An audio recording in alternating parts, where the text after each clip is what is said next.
بسم اللہ الرحمن الرحیم۔ السلام علیکم۔ تمام خوبی اللہ کے لیے جو تمام جہانوں کو پالنے والا، مہربان، نہایت رحم کرنے والا ہے۔ میں گواہی دیتا ہوں کہ اللہ کے سوا کوئی عبادت کے لائق نہیں، اور حضرت محمد صلی اللہ علیہ وآلہ وسلم اللہ کے رسول اور بندے ہیں۔ عفت وائس کے دیکھنے اور سننے والے معزز ناظرین کو ملک حمزہ کی جانب سے پیار بھرا سلام۔ امید کرتا ہوں آپ سب خیر و عافیت سے ہوں گے، اور آپ تمام احباب کو ایک بار پھر عفت وائس میں دل کی اتھاہ گہرائیوں سے خوش آمدید۔ بہلول دنا کہتے ہیں واحد بن عمر کا لقب تھا، جو ایک صوفی بزرگ تھے۔ آپ بغداد اور ارد گرد کے ویرانوں میں بے فکری اور دنیا سے بے خبر گھومتے رہتے تھے۔ آپ ایک درویش صفت فلسفی تھے۔ وہ امام موسیٰ کاظم کے دوست دار تھے اور خلیفہ ہارون رشید کے رشتہ داروں میں ان کا شمار ہوتا تھا۔ آپ پانچویں عباسی خلیفہ ہارون رشید کے دور مارچ 767 عیسوی سے مارچ 809 ایک فلاسفر، ولی کامل اور طریق الدنیا درویش کے طور پر پہچانے جاتے تھے۔ ان کا کوئی گھر یا ٹھکانہ نہیں تھا، شہر میں ننگے پاؤں پھرتے اور جس جگہ تھک جاتے وہیں ڈیرا ڈال لیتے۔ بعض لوگوں نے انہیں مجذوب بھی لکھا ہے، کیونکہ وہ عشق الہی میں گم اور ارد گرد کے ماحول سے بے خبر ہوتے تھے۔ بہت کم لوگوں کی طرف نگاہ التفات کرتے، لیکن جب کبھی عوام الناس کی طرف منہ کرتے تو حکمت و دانائی کی بہت ہی عجیب و غریب گتھیاں سلجھا دیتے۔ کوفہ میں پیدا ہونے والے یہ بہلول اصل میں واحد بن عمر اور تعلق عرب قبیلے بنو امان سے تھا۔ ان کے والد چھٹے امام جعفر صادق کے شاگرد تھے، لیکن کچھ وقت ساتویں امام موسیٰ کاظم کی صحبت میں بھی وقت گزرا۔ بہلول کا شمار بھی امام موسیٰ کاظم کے پیروکاروں میں ہوتا تھا۔ جب خلیفہ ہارون رشید نے امام موسیٰ کاظم کو قید کرنے کے بعد ان کے تابعین کے خلاف کارروائیاں شروع کیں تو واحد اور کچھ دوسرے لوگوں نے امام سے قید خانے میں ملاقات کر کے آئندہ لاہ عمل کے لیے ہدایات مانگیں۔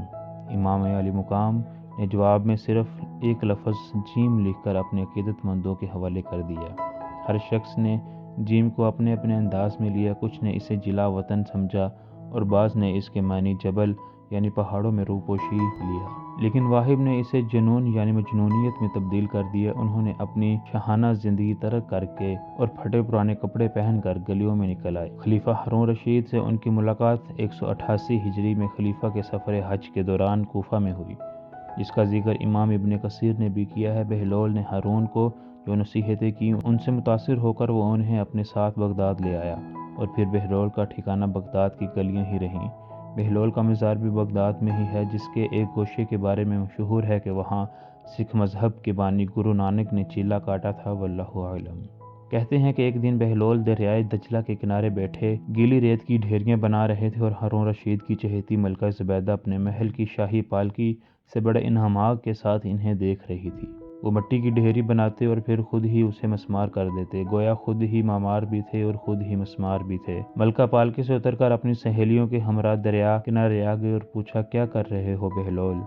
بہلول نے ادائے بے نیازی سے کہا، جنت میں محل بنا رہا ہوں۔ ملکہ نے سوال کیا، اگر کوئی تم سے یہ محل خریدنا چاہے تو فروخت کرو گے کیا؟ بہلول نے کہا، ہاں ہاں، کیوں نہیں، میں بناتا بھی ہوں اور فروخت بھی کرتا ہوں۔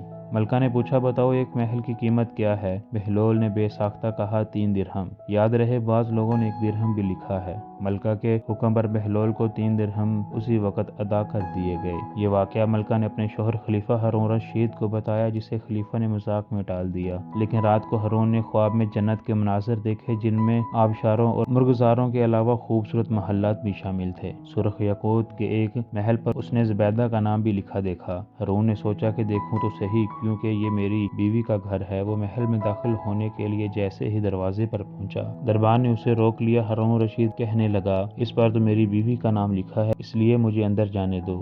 دربان نے کہا، نہیں نہیں، یہاں کا دستور الگ ہے، جس کا نام ہوتا ہے صرف اسی کو اندر جانے کی اجازت ہوتی ہے، لہٰذا آپ کو داخل ہونے کی اجازت نہیں۔ جب دربان نے ہارون کو پیچھے ہٹایا تو اس کی آنکھ کھل گئی، لیکن بیدار ہونے پر خیال آیا کہ اللہ تعالیٰ نے زبیدہ کے حق میں بہلول کی دعا قبول کر لی ہے، چنانچہ وہ ساری رات اسی افسوس میں کروٹیں بدلتا رہا۔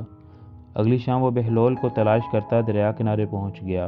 بہلول ایک جگہ بیٹھے اسی طرح مکان بنا رہے تھے۔ ہارون نے پوچھا، کیا کر رہے ہیں؟ بہلول نے کہا، جنت کے محل بنا رہا ہوں۔ ہارون نے پوچھا، بیچو گے؟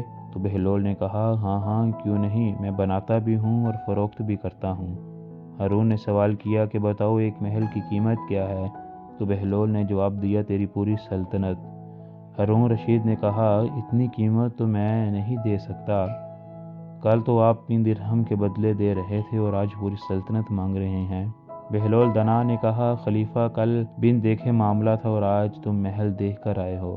خلیفہ یہ سن کر مایوسی سے گھٹنوں کے بل بہلول دنا کے سامنے بیٹھ گیا اور کہنے لگا حضرت آپ مجھ سے میری ساری سلطنت لے لیں لیکن مجھے ایک محل دے دیں۔ جب بہلول دنا نے خلیفہ کی عاجزی دیکھی تو کہا کہ میں تمہاری سلطنت کا کیا کروں؟ اس دنیا کی محبت تو بہت سے گناہوں کی جڑ ہے، جب اپنی سلطنت اپنے پاس رکھو۔ میں اس محل کو بھی تمہارے لیے 3 درہم میں فروخت کرتا ہوں۔ معروف بزرگ سیدنا سری سختی رحمۃ اللہ علیہ فرماتے ہیں ایک بار مجھے قبرستان جانا ہوا، وہاں میں نے بہلول دنا کو دیکھا کہ ایک قبر کے قریب بیٹھے مٹی میں لوٹ پوٹ ہو رہے ہیں۔ میں نے پوچھا آپ یہاں کیوں بیٹھے ہیں؟ جواب ملا میں ایسی قوم کے پاس ہوں جو مجھے اذیت نہیں دیتی اور اگر میں غائب ہو جاؤں تو میری غیبت بھی نہیں کرتی۔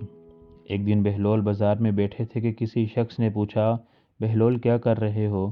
تو بہلول نے کہا کہ بندوں کی اللہ سے صلح کروا رہا ہوں۔ اس شخص نے کہا کہ پھر کیا بنا؟ بہلول نے کہا کہ اللہ تو مان رہا ہے لیکن بندے نہیں مان رہے۔ کچھ عرصہ بعد اسی شخص کا ایک قبرستان کے پاس سے گزر ہوا تو دیکھا بہلول قبرستان میں بیٹھے ہیں۔ قریب جا کر پوچھا بہلول کیا کر رہے ہو؟ بہلول نے کہا بندوں کی اللہ سے صلح کروا رہا ہوں۔ اس شخص نے کہا کہ پھر کیا بنا؟ بہلول نے کہا کہ بندے تو مان رہے ہیں مگر آج اللہ نہیں مان رہا۔ بہلول سے ایسے درجنوں واقعات اور دنائی کی باتیں منسوب ہیں۔